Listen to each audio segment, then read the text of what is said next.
জগদ্ধাত্রীকে আবারও বিপদে ফেলার জন্য মোক্ষম চাল দিল দিব্যা সেন। হ্যাপি এভার 70 দেখা যাবে আজকের পর্বে। বিস্তারিত জানতে ভিডিওতে একটি লাইক দিয়ে পুরো ভিডিওটি দেখতে থাকুন।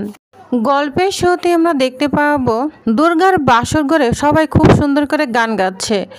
অবশেষে উৎসবের পালা, কিন্তু উৎসব তো কিছুতেই গান গাইবে না। তখন দুর্গা বাধ্য করে উৎসবকে গান গাওয়ার জন্য। তো অবশেষে উৎসব মেহেন্দি এবং তার মা বৈদেহীকে নিয়ে খুব সুন্দর গান গাওয়া শুরু করে দেয়, যেটা সবারই খুব ভালো লাগে। তখন উৎসব দুর্গার পাশে বসে গান গাওয়া শুরু করে, যেটা রেশব এবং দুর্গারও অনেক ভালো লেগে যায়। তো উৎসব তো খুব সুন্দর ভালো পারফরমেন্স করতে থাকে। উৎসবের গানের শেষে সবাই করজোড়ে হাততালি দিতে থাকে। তখন দুর্গা বলে, হ্যাঁ এখন আমার খুড়োমশার গান শেষ, এখন গান গাইবে গুঞ্জন। তখন গুঞ্জন বলছে, ঠিক আছে আমি গান গাইবো। ঠিক আছে ঋষভ, তুমি বরং হারমোনিয়ামটা ধরো। তখন ঋষভ হারমোনিয়াম বাজাতে থাকে, গুঞ্জন সুন্দর করে গান গাইতে থাকে। এদিকে গরিমাও অনেক খুশি হয়ে যায়। তো গুঞ্জনের গানও শেষ হয়ে যায়। তো গুঞ্জনের গান শেষে সবাই হাততালি দিতে থাকে। এদিকে মাথায় হাত ধরে বসে আছে মেহেন্দি। অন্যদিকে দেখা যায় দুর্গা এবার কাকে দিয়ে গান গাওয়াবে তো ভেবে পাচ্ছে না। তখনই দেখা যায় এখানে কৌশিকী এবং সমরেশকে নিয়ে আসে পৃথা। তো দুর্গা তো কৌশিকী এবং সমরেশকে দেখে অনেক খুশি হয়ে যায়। তখন বলে, কৌশিকী এসেছিস, তোরা এসেছিস, দেখ আমার বাসরঘর না খুব জমে উঠেছে, সবাই সুন্দর করে গান গাচ্ছে। দেখ গুবলু বুড়ো, খুড়ো মশাই, আমার ফুলটুসি সবাই আছে, দেখ দেখ সবাই আছে, শুধু তোরাই ছিলি না, তোরাও এসেছিস, এখন আমি খুব খুশি। তখন দুর্গা কৌশিকীকে বলে, হ্যাঁ গান গাইতেই হবে, তোকে আর সমরেশকে এবার গান গাইতেই হবে, বুঝতে পেরেছিস কৌশিকী? তখন বলে দুর্গা, এই গান টান বাদ দে তো, গান টান আমরা গাবো না। তখন দুর্গা বলে, কেন গান গাইবি না? সবাই তো গান গিয়েছে, তাহলে তোরা কেন গান গাইবি না? তখন ওইখানে বৈদেহী মুখার্জি বলে ওঠে, হ্যাঁ ঠিকই তো বলেছে, সবাই যখন গান গাইতে পারে তোমরা কেন গান গাইবে না? তোমরাও গান গাও। তখন দুর্গা বলে, হ্যাঁ গান গাইতেই হবে কৌশিকী, তুই এমন করছিস কেন? তখন কৌশিকী বলে, একটা শর্ত আছে, আমি যে গান গাইবো আমার কিন্তু একটা শর্ত রয়েছে। তখন দুর্গা বলে, বল কি শর্ত? তখন কৌশিকী বলে, আমার এবং সমরেশের গান গাওয়ার আগে কাকুমণি এবং কাকিমণিকে একটা গান গাইতে হবে, ফাটিয়ে গান গাইতে হবে। তখন রাজনাথ রাজি হলো। পরে বলে, কি বলছিস কৌশিকী? না না, এটা হবে না, আমার স্ত্রী বৈদেহী মুখার্জির সঙ্গে গান গাইলে সেটা তো গান হবে না, প্রেমের গান তো হবেই না, বরং যুদ্ধ হয়ে যাবে, যুদ্ধের গান হয়ে যাবে। তখন বৈদেহী কান্না করে বলতে থাকে, হ্যাঁ হ্যাঁ প্রেমের গান তো হবেই না, যুদ্ধের গান হবে। এটা বলে বৈদেহী রাগ করে বসে থাকে। তখন রাজনাথ কৌশিকীকে বলে, ঠিক আছে ঠিক আছে, যা যা তোরা বস। তখনই রাজনাথ বৈদেহীকে নিয়ে খুব সুন্দর একটি গান গাইতে থাকে, যে গান শুনে বৈদেহী অনেক খুশি হয়ে যায়। তখন সে গান বৈদেহী এবং রাজনাথ মিলে খুব সুন্দর একটি গান গাইতে থাকে, যা সবারই মন কেড়ে নেয়, সবাই এনজয় করতে থাকে। তো দুজনের গান শেষ হয়ে যায় এবং সবাই মিলে হাততালি দিতে থাকে। তো দুজনের গান শেষে আমরা দেখতে পাবো এখানে জগদ্ধাত্রী এবং স্বয়ম্ভু উপস্থিত হয়। তখন দেবদা গরিমাকে দেখিয়ে দেয়, ওই দুজনের গান গাইতে হবে, যাও ওই দুজনকে এবার প্রেজেন্ট করো। তখন গরিমা জগদ্ধাত্রী এবং স্বয়ম্ভুর কাছে চলে যায়, বলছে এবার কিন্তু তোমরা গান গাইবে, ঠিক আছে তোমাদের এবার গান গাইতেই হবে। তখন তো স্বয়ম্ভু অনেক লজ্জা পায়, কারণ তার মেয়ে জামাই পাশে রয়েছে। তখন কৌশিকী বলে, হ্যাঁ জগদ্ধাত্রী স্বয়ম্ভু তোমাদেরও অবশ্যই গান গাইতে হবে। কেন গান গাইবে না? সবাই তো গান গাচ্ছে। স্বয়ম্ভু কেন লজ্জা করছো? জামাই আছে বলে? কোনো সমস্যা নেই, তোমরা গান গাও। তখন রেশব বলে, হ্যাঁ আজকের দিনে সবাই এক, সবাইকে গান গাইতে হবে, অতএব আপনারাও গান ধরুন। তখন জগদ্ধাত্রী এবং স্বয়ম্ভু দুজনে মিলে সুন্দর আরেকটি গান ধরতে থাকে। তো দুজনের গান খুব সুন্দরভাবে এনজয় করতে থাকে সবাই। তো গান শেষে সবাই হাততালি দিতে থাকে। তখন জগদ্ধাত্রী এবং স্বয়ম্ভু মিলে কৌশিক এবং সমরেশকে গান গাওয়ার জন্য উঠিয়ে দেয় স্টেজ থেকে। তখন বলে, আমরা গান গাইবো। হ্যাঁ হ্যাঁ অবশ্যই গান গাইবো। তখন সমরেশ এবং কৌশিকী দুজনে মিলে আরেকটি সুন্দর গান গাইতে থাকে।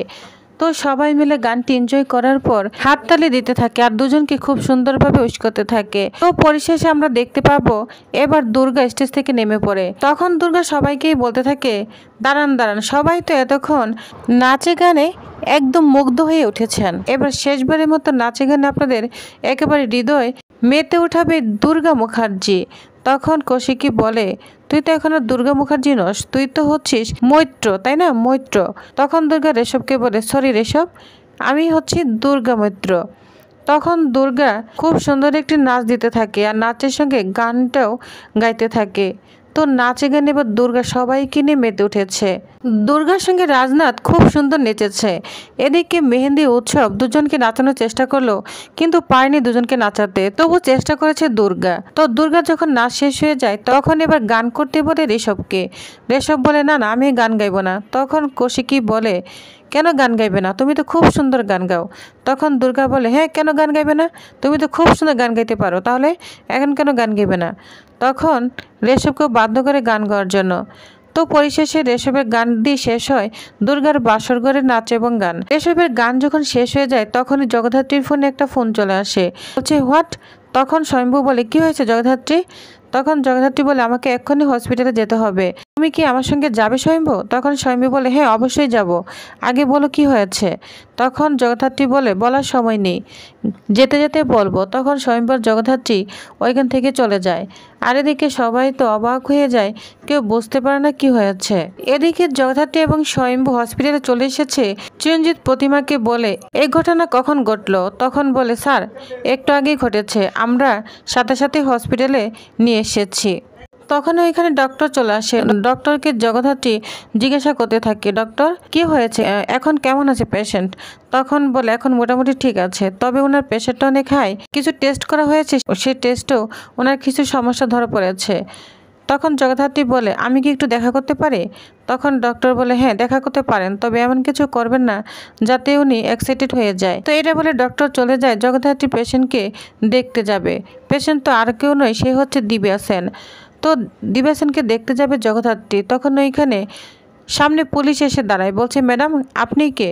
তখন জগদ্ধাত্রী বলে, আমি ইন্টেলিজেন্স ডিপার্টমেন্টের অফিসার জাজ সান্যাল। তখন পুলিশ অফিসার জাজ সান্যালকে নমস্কার জানায়। তখন পুলিশ অফিসারকে জগদ্ধাত্রী বলতে থাকে, আচ্ছা এই ব্যাপারটা কখন ঘটলো, কিভাবে ঘটলো, আর কি হয়েছিল? তখন পুলিশ অফিসার বলতে থাকে, উনি হঠাৎ করে বলছেন ওনার খুব খারাপ লাগছে আর খুব ঘাম বেরোচ্ছিল, অস্থির লাগছিল ওনার। তারপর বলছিল বুকে কষ্ট হচ্ছিল, পরেই উনি সেন্সলেস হয়ে যান। আর তখন জগদ্ধাত্রী বলে, এসব যে হচ্ছিল আপনাকে কে বলেছিল? তখন পুলিশ অফিসার বলে, ওনার সাথে যে ছিল সেই বলেছে।